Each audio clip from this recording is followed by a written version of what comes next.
Hey guys, this is Mrs. Grella. Here's one more question about using trig to find a side of a triangle. All right, so they give us the triangle here with all the information. I've redrawn the diagram on my paper as well as wrote SOHCAHTOA out so that we can remember our three formulas, sine, cosine, and tangent, for solving for a missing side of a right triangle. What again I have to do first before I get started is label the sides of my triangle. By the way, they told us M was 90 degrees, so I'm just going to add that in, and that's supposed to be a right angle there. So again, I first label my hypotenuse, which is across from the right angle. That's the unmarked side here.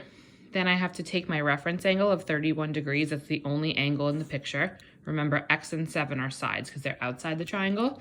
31 is a degree, and it's inside the triangle. So when I take that reference angle and I go across from that, that's our opposite side, leaving my X as my adjacent side. So I have three sides, my hype, my adjacent, and my hypotenuse. What I have to do is highlight or, make note of the sides that are marked. So I have right now my adjacent side marked with the variable X. I have my opposite side marked with 7. And my hypotenuse, which is not marked with anything. So it's actually not going to be used. So I'm only dealing with two sides, the adjacent and the opposite. So which formula deals with adjacent and opposite?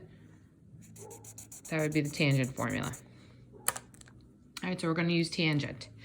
Tangent of the angle, so the angle was 31 degrees, equals opposite over adjacent. So opposite 7 over adjacent X.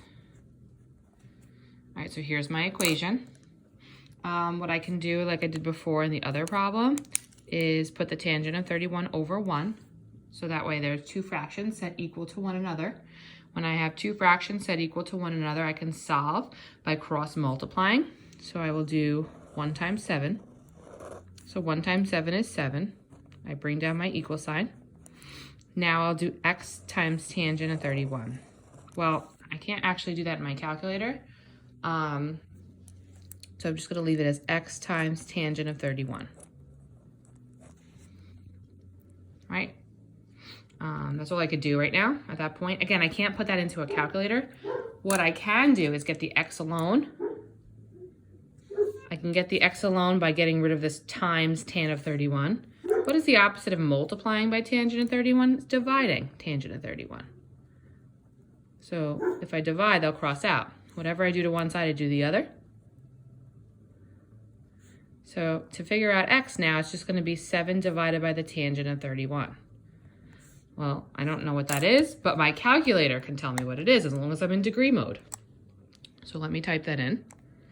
7 divide tan 31. So that's 11.6. We want this to the nearest 10. So it's either 11.6 or 11.7. Since there's a 4 behind the 6, it's going to be 11.6.